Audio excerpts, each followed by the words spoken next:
Good day. Welcome to In the Garden with Laura. These gardens have chanted and charmed people for thousands of years. And we would like to help you make a garden of your own or redesign a garden that will enchant you as well. Our goal is also to focus on native plants. Native plants have a very special place.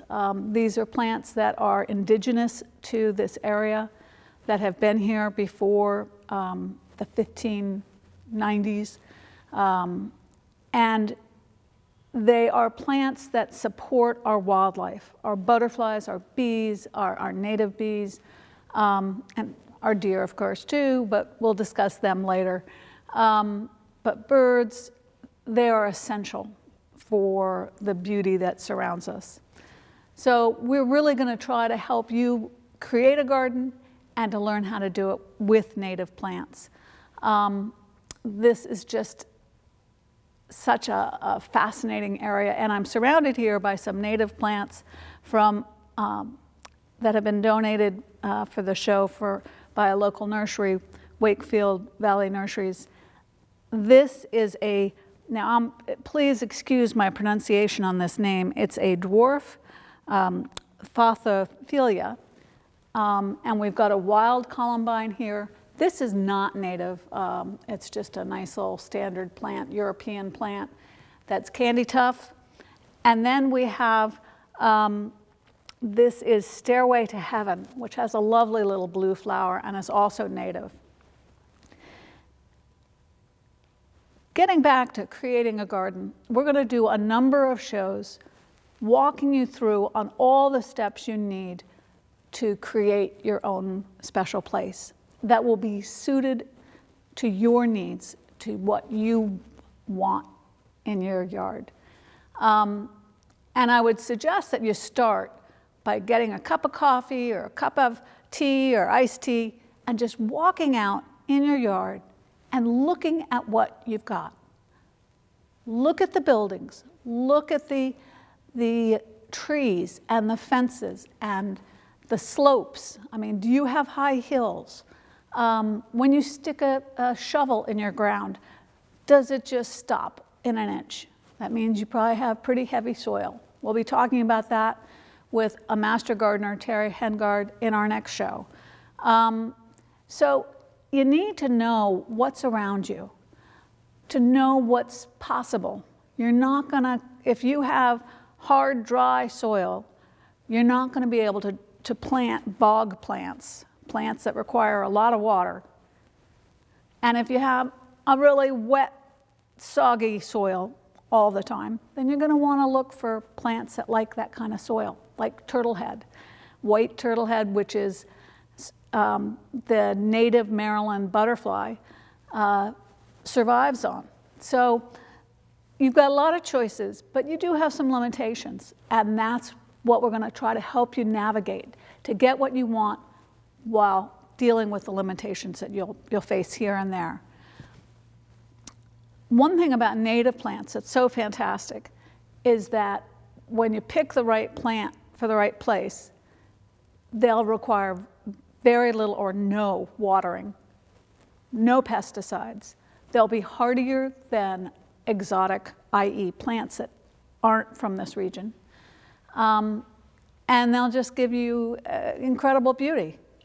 Yes, sometimes you have to give up those things that you've loved, but other times you'll find that there are some native plants, like there's some native azaleas that you can substitute for the exotic azaleas, the ones that come from Asia. So let's just sort of walk through some of the things you need to consider when you're out there in your garden. You're gonna find that you need to consider what kind of use do you want to do with your garden? Is it for the kids, a play area? Is it going to be a place for entertaining? Is it going to be an extension of your home? Are you going to have one of those fireplaces things and stuff like that? Or is it just going to be a pure garden?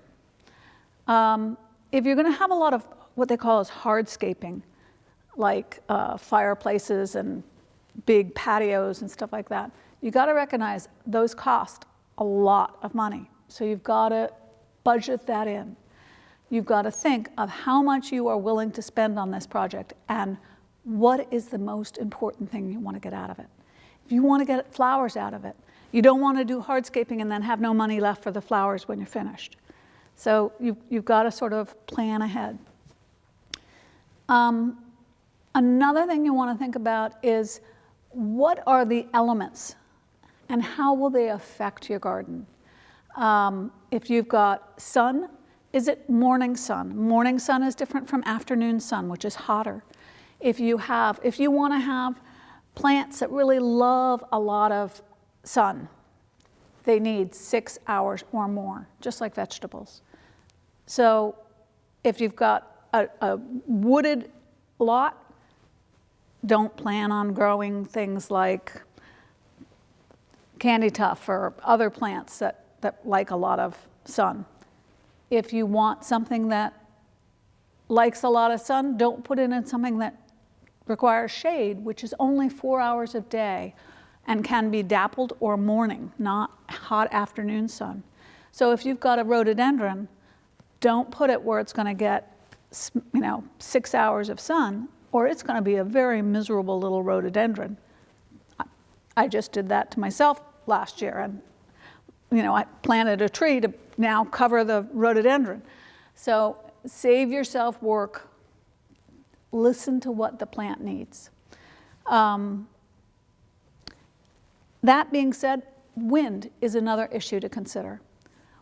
Wind can be lovely when it's nice and breezy, but when it gets really hard and dry, wintertime, it can just kill a plant. In the summer, it can be really a lovely thing to cool down an area. You just have to know if you've got farm fields next to you and they're like blowing a wind straight over on plants, you've got to have plants that can either handle it, or you need to plant some plants like pine trees, some other plants that will break that wind. Finally, you need to think about water. Water can be a friend or a foe. Too much water for some plants is they'll rot. Too little water, and they'll just shrivel up and die. So you've got to know your plants. As I said, the white turtlehead, great plant that the deer have been eating out of the woods, so there's not enough now for the butterflies, but those like a very damp soil. Other plants like really dry soil, like coneflowers do pretty well with quite a dry soil. So you need to take all these different things into account. We're going to go into them more fully in future vodcasts. You can also go to my website. We'll put that address, that link up on the screen so you can see it. And feel free to send me any questions you may have, and we can answer them. We'll try to answer them as quickly as possible through the website down the road. So thanks for joining me, and we look forward to having you again. Bye.